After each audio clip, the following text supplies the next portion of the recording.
ውድ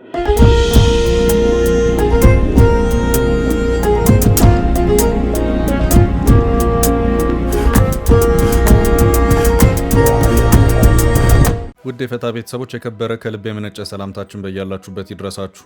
ዕለቱ ያሰባችሁት የምትፈጽሙበት ያቀዳችሁትን የምትሞሉበት እንዲሆን እየተመኘን ከፈታ ዴሊ ሰዓቱን መረጃ አሰናድተናል። ሊደመጡ የሚገባቸውን በቅድሚያ እናስተዋውቅ። ፕሬዝዳንት ኢሳያስ አፈወርቂ ከሳምንታት በፊት ሳውዲ አረቢያ ሪያድ ነበሩ። የኃይል አስተላለፏን ከኤርትራና ሶማሊያ ጋር እያደረገች የምትመስለው ሳውዲ አረቢያ የሶማሊያውን ፕሬዝዳንት ሐሰን ሼክ መሐመድን በአፋጣኝ ሪያድ ተገኙልኝ በማለት ጥሪዋን አስተላልፋለች። እስራኤል ለሶማሌላንድ ሀገራዊ ዕውቅናን መስጠቷን ተከትሎ የሶማሊያው ፕሬዝዳንት ረፍት ሊያገኙ አልቻሉ። በቅርቡ ጅቡቲ ነበሩ፣ ከዚያም ወደ ቱርክ አንካራ ቀኑ። አሁን ደግሞ በኢሳያስ እግር ሳውዲ ተገኙ ተብለዋል። ጥንቅራችንም ሰፋ አድርጎ ዳስሶታል። የኢትዮ ኤርትራ ጦርነት ሳይፈነዳ በአፋጣኝ መፍትሄ ይፈለግለት የሚለው ዓለም አቀፍ ጥሪ እንደቀጠለ ነው። የኢትዮጵያና የኤርትራ ውጥረትን በተመለከተ ይፋ የሆነ አዲስ ሪፖርት ጥብቅ ማስጠንቀቂያ ሰጥቷል። ለተባበሩት መንግስታትና አሜሪካን ጨምሮ ለበርካታ ሀገራት አፋጣኝ የድርድር ጥሪ ቀርቧል። መረጃውን እናደርሳለን። ሰሞኑን የአፍሪካው ቀንድ ፖለቲካ ከፍ ባለ ንረት ውስጥ ይገኛል። እስራኤል ለሶማሊላንድ ሀገራዊ ዕውቅናን መስጠቷ ነገሮች ሌላ መልክ እንዲይዙ እያደረጋቸው ነው። ሳውዲ ቱርክ የከረሙትን የሶማሊያውን ፕሬዝዳንት በአፋጣኝ ጠርታለች። በሌላ አቅጣጫ ትራምፕም ጀነራላቸውን ልከዋል።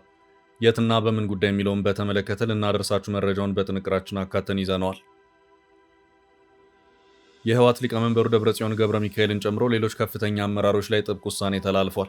ውሳኔው ጀነራሉ ክንፈ ዳኘውን በተመለከተ የተላለፈ ነው። ዝርዝሩን ይሰሙታል። እስራኤል ለሶማሊላንድ የሰጠችውን ዕውቅና ህጋዊ አላደረገችም ሲል የሶማሊያ የቀድሞ ሰላዮች ኃላፊ ገለጸ። የሶማሊያ ብሔራዊ ደህንነት የቀድሞ አለቃው ዕውቅናው የፖለቲካ ውሳኔ እንጂ ህጋዊ አልተደረገም ማለቱ የእስራኤል ቀጣይ እርምጃ ላይ ጥያቄ ያስነሳ ጉዳይ ሆኗል። እንመለከተዋለን። በጸጥታው ምክር ቤት የሶማሌላንድ ሀገርነትን የተቃወሙት የሶማሊያ አምባሳደር ከባድ ክስ ቀርቦባቸዋል። አምባሳደሩ ከማጭበርበር ጋር በተያያዘ ስማቸው ተነስቷል። ይዘነዋል። የኢትዮጵያ ኦርቶዶክስ ቤተክርስቲያን ብፁዕ ቅዱስ አቡነ ማትያስ በዓለም ዙሪያ በክርስቲያኖች ላይ እየደረሰ ያለው ጭቆናና መገለል እያየለ መምጣቱን ተናገሩ። ፓትርያርኩ ለአውሮፓውያን አዲስ ዓመትና ለመጪው ገና በዓል ባስተላለፉት መልእክት ነው ይህንን ያሉት። አጠር ያለውን መልእክት እናደርሳለን። እስከ ፍጻሜው አብራችሁን ቆዩ። የምንለቃቸው ዕለታዊ ትኩስ ዜናዎች እንዲደርሷችሁ ላይክ፣ ሼር፣ ሰብስክራይብ ማድረግ እንዳትረሱ። መሃል ፒያሳ ላይ እጅግ ድንቅ አፓርትመንት ለሽያጭ ቀረበ። የአማና ትሬዲንግ እህት ኩባንያ ከሆነው ሜሪት ሪል ስቴት በመሃል ፒያሳ ወዳጅነት ፓርክ አጠገብ በፖስቴሽን ቴክኖሎጂ እያስገነባናቸው የሚገኙ አፓርትመንቶችም ለሽያጭ አቀረብንላችሁ። ባለ 1 መኝታ ከ500,000 ጀምሮ፣ ባለ 2 መኝታ ከ840,000 ጀምሮ፣ ባለ 3 መኝታ ከ1.2 ሚሊዮን ብር በ10% ቅድመ ክፍያና ከረጅም ጊዜ የባንክ ብድር ጋር አቀረብንላችሁ። ለአጭር ጊዜ የሚቆይ እስከ 35% የሚደርስ ዳጎስ ያለ ቅናሽ የተዘጋጀ ሲሆን ባሉበት ሆኖ በዲኤችኤል ይጨርሱ። አሁኑን ይደውሉ። ለበለጠ መረጃ 0971 99171።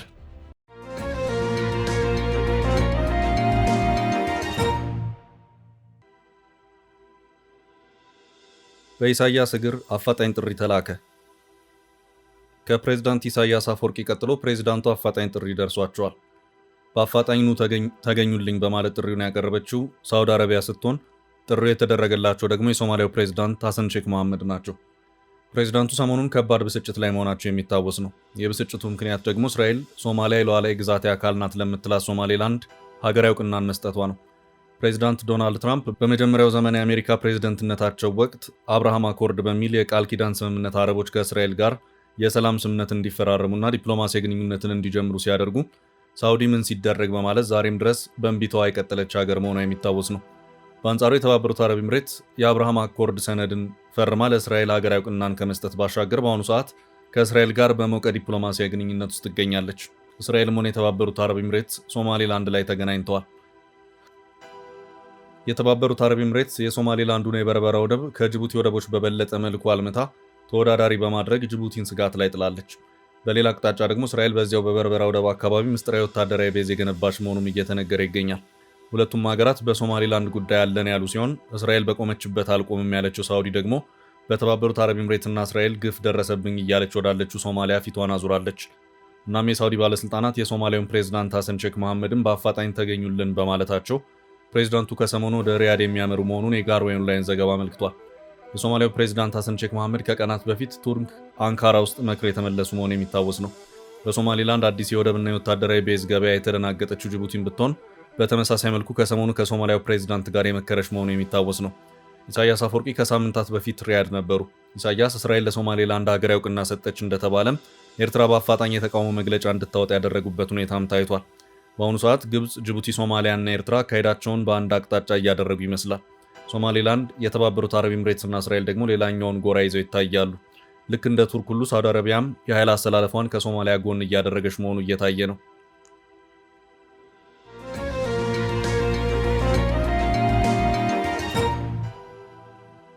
በቀጣይ ርዕስ ለኢትዮ ኤርትራ አዲስ የድርድር ጥሪ። የኢትዮ ኤርትራ ጦርነት ሳይፈነዳ በአፋጣኝ መፍትሄ ይፈለግለት የሚለው ዓለም አቀፍ ጥሪ እንደቀጠለ ነው። የኢትዮጵያና የኤርትራ ውጥረትን በተመለከተ ይፋ የሆነ አዲስ ሪፖርት ጥብቅ ማስጠንቀቂያ ሰጥቷል። ለተባበሩት መንግስታት ድርጅት አሜሪካን ጨምሮ ለበርካታ ሀገራት አፋጣኝ የድርድር ጥሪ ቀርቧል። የአሜሪካው ፎሬን ፖሊሲ መጽሔት የኢትዮጵያ ኤርትራ ውጥረትን በዓለም አቀፍ ሊታዩ ከሚገቡ 10 አሳሳቢ የጦርነት ስጋቶች ዝርዝር ውስጥ አካቷል። በኢትዮጵያና በኤርትራ መካከል እየጨመረ ያለው ውጥረት የአፍሪካ ቀንድን ወደ ከፍተኛ ግጭት ሊያመራ እንደሚችል በማስጠንቀቅ በ2026 መታየት ያለባቸው 10 ግጭቶች አንዱ መሆኑን ፎሬን ፖሊሲ መጽሔት ገልጿል። በአዲስ አበባና አስመራ መካከል ለወራት የዘለቀ የቃላት መካሰስና ወንጀላዎች የጦርነት ስጋትን እያሳደጉ ሲሄዱ፣ ዓለም አቀፉ ማህበረሰብ ግን ይህንን አሳሳቢ ጉዳይ ችላ በማለት በሱዳን እየተካሄደ ያለውን ግጭት ጨምሮ በሌሎች ቀውሶች ትኩረቱን ማድረጉን ዘገባው ገልጿል። የኢትዮጵያ ጠቅላይ ሚኒስትር አብይ አህመድ ኤርትራ በኢትዮጵያ ውስጥ የሚንቀሳቀሱ ጸረ መንግስት ታጣቂዎችን በማሰልጠንና በማስታጠቅ የከሰሱ ሲሆን የኤርትራ ባለስልጣናት በበኩላቸው ኢትዮጵያን ተንኳሽ ሲሉ ፈርጀዋል ሲል ዘገባው አመልክቷል። ኢትዮጵያ ከ1993 ዓ.ም ከኤርትራ ነጻነት በፊት የነበራትን ወደቦች መልሶ ለማግኘት በሚደረገው እንቅስቃሴ ከአስመራ ጋር ፍጥጫ ውስጥ መግባቷን ዘገባው አስረድቷል። መጽሔቱ ከትግራይ ጦርነት በኋላ ኢትዮጵያም ሆነች ኤርትራ በከፍተኛ ሁኔታ በጦር ትጥቅ መዘጋጀታቸውን ገልጿል። ይህም ዳግም ግጭት እንዳይፈጠር ስጋት ፈጥሯል ሲል አጽንኦት ሰጥቷል። መጽሔቱ የፖለቲካ ተንታኞችን ዋቢ በማድረግ አዲስ ጦርነት ከፈነዳ ከሁለቱ ሀገራት አልፎ በሱዳን ካለው ጦርነት ጋር ተያይዞ ወደ ቀጠናው ይዛመታል ሲል አሳስቧል። የኢትዮ ኤርትራ ግጭት ወደ ሰፊ ቀጠናዊ ቀውስ ይለወጣል ሲል ዘገባው አጽንኦት ሰጥቷል። መጽሔቱ ኬንያ፣ ናይጄሪያ፣ ደቡብ አፍሪካ፣ ዩናይትድ ስቴትስ፣ ቻይና፣ የአውሮፓ ህብረት፣ የገልፍ ሀገራት፣ ቱርክና የተባበሩት መንግስታት ድርጅት በአዲስ አበባና በአስመራ መካከል ያለው ውጥረትን በንቃት ተመልክተው እንዲያደራድሩ ጥሪ አቅርቧል። ከትግራይ ግጭትና ከሱዳን ቀጣይ ጦርነት እያገገመ ላለው ቀጠና አዲስ ጦርነት ከባድ እንደሚሆን ፎሬን ፖሊሲ አስጠንቅቋል። በተመሳሳይ ከዚህ ቀደም የኢትዮ ኤርትራ ግጭት ከፈነዳ ከቀጠናው አልፎ ለአውሮፓ መዘዝ አለው ሲል መሰረቱን በኔዘርላንድስ ያደረገ ክሊንግዲል የተባለ ዓለም አቀፍ የምርምር ተቋም ከቀናት በፊት ባጋራው መግለጫ ማስጠንቀቁ ይታወቃል። ምዕራባውያን ዲፕሎማቶች በኢትዮጵያና ኤርትራ መካከል ውጥረቱ መባባሱን ተከትሎ በመካከላቸው ወታደራዊ ግጭት ሊቀሰቀስ ይችላል የሚል ስጋት እንዳደረባቸው መገለጹ ተዘግቧል። በቀጣይ መረጃ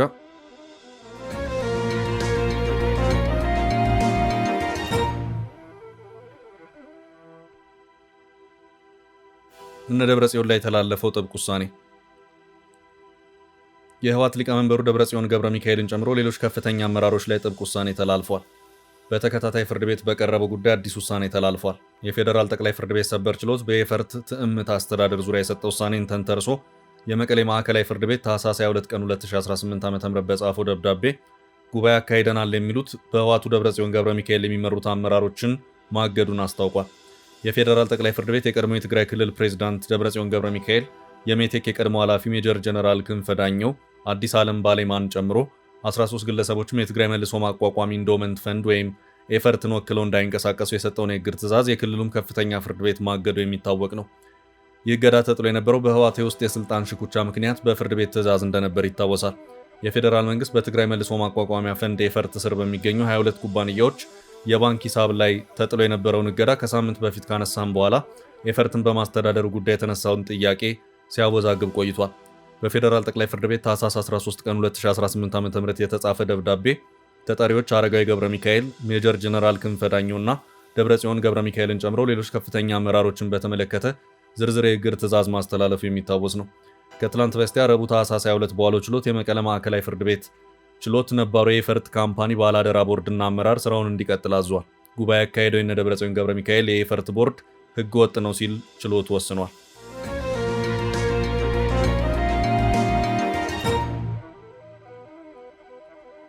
በቀጣይ መረጃ ትራምፕ ጀነራላቸውን ላኩ። ከእስራኤል ሀገራዊ እውቅና ጋር በተያያዘ ሰሞኑን የዓለም መነጋገሪያ ወደ ሆነችው ሶማሌላንድ ትራምፕ ጀነራላቸውን ልከዋል። ጀነራሉ ቁልፍ የአሜሪካ ወታደራዊ አመራሮች ከሚባሉት መካከል ናቸው። ከሳምንታት በፊትም ኢትዮጵያ ተገኝተው ከጠቅላይ ሚኒስትር አብይ አህመድ እና ከሌሎች ወታደራዊ አመራሮች ጋር መክረው የተመለሱበት ሁኔታም ነበር።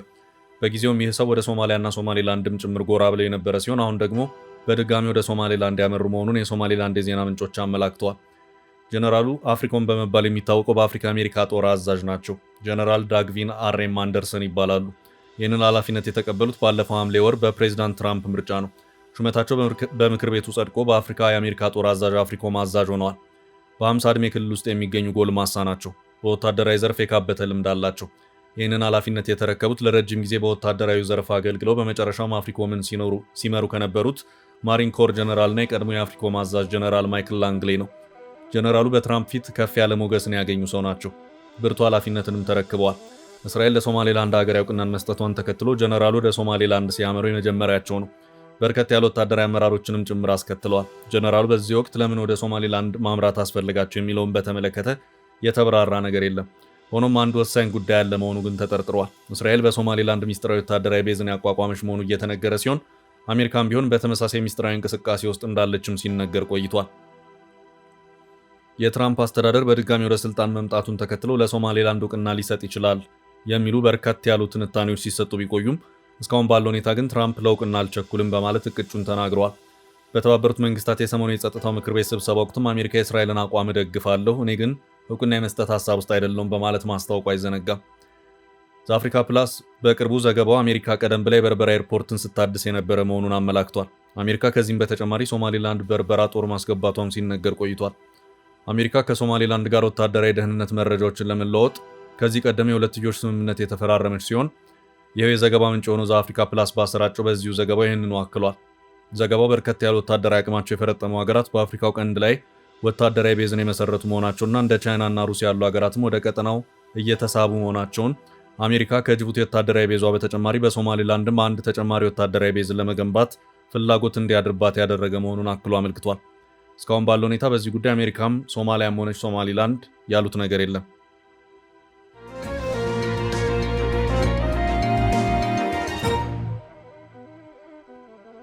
ወደ ቀጣይ መረጃ አለፍን። እስራኤል እውቅናውን ህጋዊ አላደረገችም። እስራኤል ለሶማሌላንድ የሰጠችው የእውቅና ህጋዊ አላደረገችም ሲል የሶማሌ ቀድሞ ሰላዮች አለቃ ገለጸ። ጠቅላይ ሚኒስትር ቤንጃሚን ኔታንያሁ እንዲሁ ጉዳዩን በቪዲዮ ኮል ብቻ አስጮኸዋል እንጂ እስራኤል በትክክል በህጋዊ መንገድ ለሶማሌላንድ የሰጠችው እውቅና የለም ሲል ተከራክሯል። የቀድሞ የሶማሊያ ብሔራዊ ደህንነት አለቃ የነበረው ፋሃድ ያሲን የእስራኤል እውቅና ያልተሟላ ማጭበርበር ነው ሲል አስገራሚ አስተያየት ሰጥቷል። የሶማሌላንድ መሪ ተታለው ህዝባቸውን አታለዋል ሲልም አክሏል። ከኔታንያሁ የቪዲዮ ስልክ ጥሪ ውጭ የሶማሌላንድ እውቅና ህጋዊነት መሰረት የሚሰጥ ስራ በእስራኤል በኩል አለመካሄዱን ነው የገለጸው። የእስራኤል ምክር ቤት ኬንሴት አሊያም በካቢኔ ድምፅ ተሰጥቶበት እንደ ህግ የጸደቀና የወጣ አለመሆኑን ጠቁሟል። እስራኤል ለሶማሌላንድ የሰጠችውን እውቅና በህግ አላጸናችም። ጠቅላይ ሚኒስትር ኔታንያሁ የባህሩን ጥልቀት፣ የውሃውን ሙቀት ለመለካት የወሰዱት እርምጃ ነው ሲል ነው የገለጸው። የሀርጌሳዊ ፕሬዚዳንት ቲሮ አስተዳደር ሰነድ ሳይቀበል ወደ ጭፈራ ገብቷል ሲል የቀድሞ ደህንነቱ አለቃ ተሳልቋል። ተረጋጉ፣ የፖለቲካ ውሳኔን ከህጋዊ ስምምነት ጋር አይደባለቅባችሁ ሲል ነው አስተያየቱን ያሰፈረው። ኔታንያሁ በቀጣዩ ምርጫ ስልጣን ካጣ በህግ ያልተቀመጠ የእውቅና ሰነድና ውሳኔ በሌለበት ቀጣዩ የእስራኤል መሪ የፖለቲካ ውሳኔውን ሊቀለብስ ይችላል ሲልም አሳስቧል። እውቅናው እንደ ዋዛ በዝምታ ሊሰራ ይችላል ሲል ነው ያስጠነቀቀው። ብዙዎች የቀድሞ ሶማሊያ ደህንነት አለቃ ፋሃድ ያሲን ሀሳብን በመያዝ ቀጣዩ እርምጃ ምንድን ነው ሲሉ ጥያቄ አቅርበዋል። እስራኤል እውቅና ከሰጠችበት የቪዲዮ ስልክ ጥሪ መልስ ወዲህ ለእውቅና የተብራራ ምንም አይነት መረጃ ሳትሰጥ ቀጥላለች።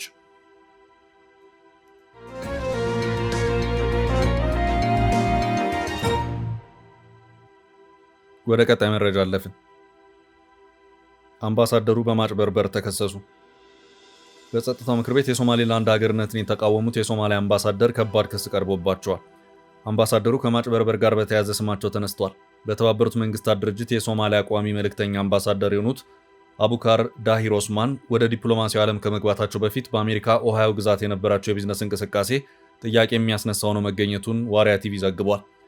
አምባሳደር አቡካር ኦሃዮ ውስጥ በጤናው ዘርፍ አስተዳዳሪ ሆነው ሲሰሩ እንደነበር ነው የተገለጸው። ይሁን እንጂ ጉዳዩን አጠራጣሪ ያደረገው የቢሮ አደረጃጀታቸው መሆኑን ዘገባው ገልጿል። አምባሳደር አቡካር ይመሩት የነበረ የጤና ኩባንያ የሚገኝበት ቢሮ ተመሳሳይ አድራሻ ላይ ከተመዘገቡ በርካታ ሌሎች ኩባንያዎች ጋር የተደባለቀ ነው።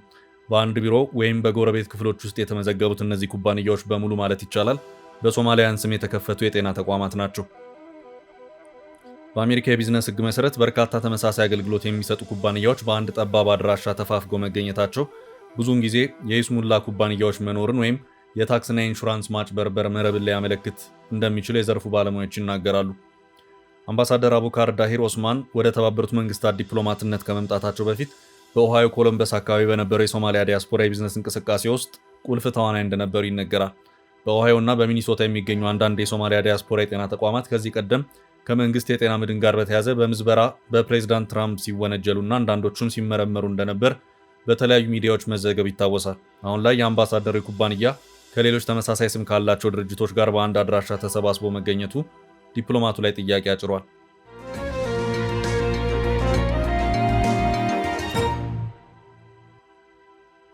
ወደ ቀጣይ ርዕስ አለፍን።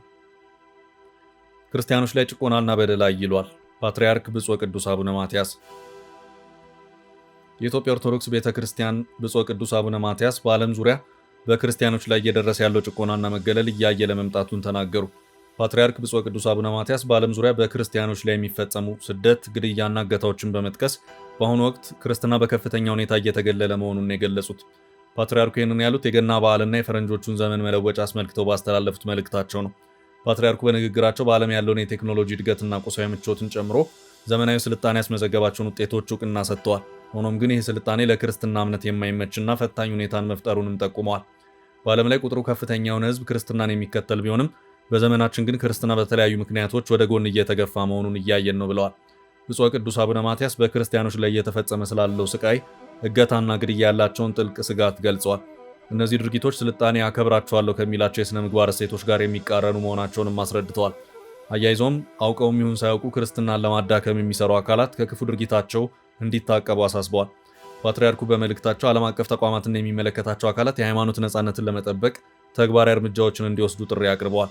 እምነትን የመከተል መብት ሊከበርና ሊጠበቅ የሚገባው መሠረታዊ ሰብአዊ መብት መሆኑንም አጽንኦት ሰጥተው ገልጸዋል። ውድ ቤተሰቦቻችን ለዛሬ ያዝንላችሁን ርዕሰ ጉዳዮች እዚህ ላይ ቋጨን። ላይክ፣ ሼር እና ኮሜንት በማድረግ ለቻናላችን ድጋፋችሁን መግለጽ እንዳትዘነጉ እያልን ከሌሎች መረጃዎች ጋር ደግመን እስክንገናኝ